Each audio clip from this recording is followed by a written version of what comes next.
be in such a great scene. And let's talk about how you got to the scene to begin with, because obviously you're exposed to the game at a relatively young age. I mean, how old were you when you first picked up Smash? I was 16, like when I started playing competitively. I played like every now and then, but like I was mostly playing a lot of different games that like were a lot more popular and just that I could play with my friends. But freshman year, I just there was like this thing, a small Smash tournament, and someone said like you should join the esports team in the high school, and I was like, okay. Yeah, I and started. the high school is where? Uh, it's called the Biscuit Career High School. It's somewhere in near Grand Prairie. Okay, Yeah, so yeah, local kid, born and raised, and then you make it eventually to UTA. So yeah, you got pretty good at the game. Turns out, were you ranked PR by the time you got to UTA, or did you sort of build yourself yeah. up from there? By the time I got to UTA, I was like number two or number three in Dallas. Number like top 10 in Texas by then. So like I had a pretty good head start starting with UTA. Yeah. Yeah, and what year was that exactly? Uh, this is my second year. I entered fall of 2023. Yeah. That's right. So even before that, though, you were still kind of making noise because I do remember, like, because this was basically the land of the robots. You had Rob defining a lot of the early game in DFW, particularly a few Robs by the name of Grayson and Cosma.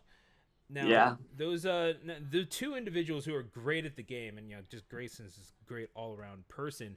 But then it seemed like whenever people were talking about you in those early days, and you were still in high school at this time, but this is like, Mhm. oh, this is Rob number 3. How did it feel being perceived in that way, especially just trying to stand out as a Rob in a land that is so used to the Rob matchup?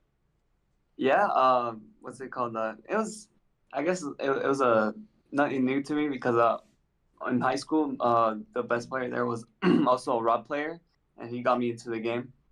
Hmm. I was also the worst one on the high school team, so like during COVID, I used that time to like really focus and like really try to improve a lot. And by the time COVID was over, I was the best one in my high school. And starting out, I was the worst of the three Robs, the main Robs. And I don't know, I would just use them as inspiration and like study how they would beat others, so I could start beating them myself in my own way and my own style. And then slowly but surely, just I feel like I put a little bit more effort compared to the other Robs outside of the game. Like I started just going to tournaments, so I just kind of snowballed, and now it led to this. And you talked about the grind that you put in during the pandemic years.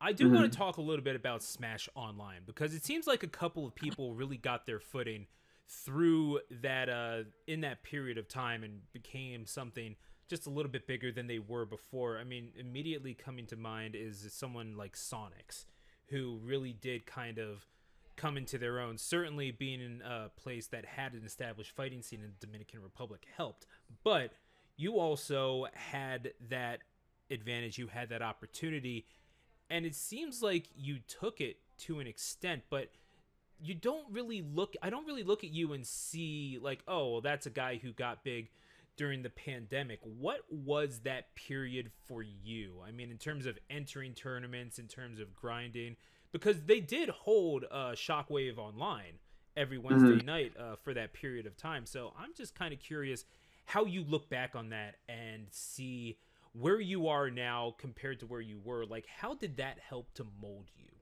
that form of I think, competition? yeah. That's a great question. Yeah, I think without Wi-Fi, I don't think I'd be playing this game. I when I first entered I guess from the pandemic, like locals costed money. I was like, oh, I'm just a high schooler. I can't really like keep affording this. But like Right, I right. slowly started going to smaller tournaments and making money there.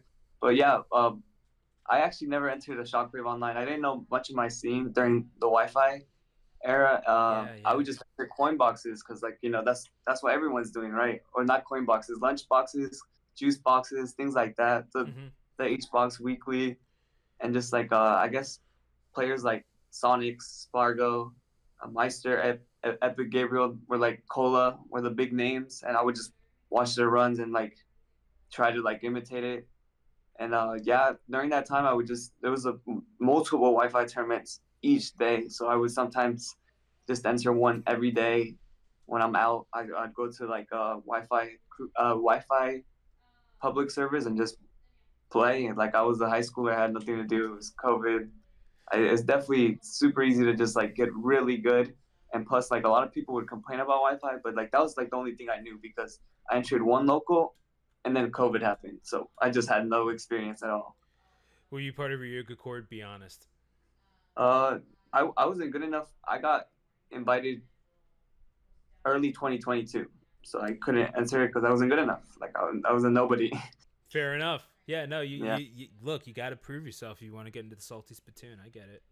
yeah. No, so you eventually get there, but also you, again, you're not really one of those guys like, oh yeah, Spargo. Well, Spargo was around before Wi-Fi. Like, he's been a phenom since he was what, like Mm, 14, 15 years old. But you also have guys, maybe I don't look at you and think of you in the same vein as like Kia Rash or something, where yeah, that whole thing with, oh my gosh, I mean, basically made his career off of getting, what was it, just absolutely trash talked by Justy. So yeah. yeah, that was a period in Smash history, dear God. So you entered a lot of those tournaments that were hosted by Hungrybox over the pandemic. In fact, I believe started as a direct result of it.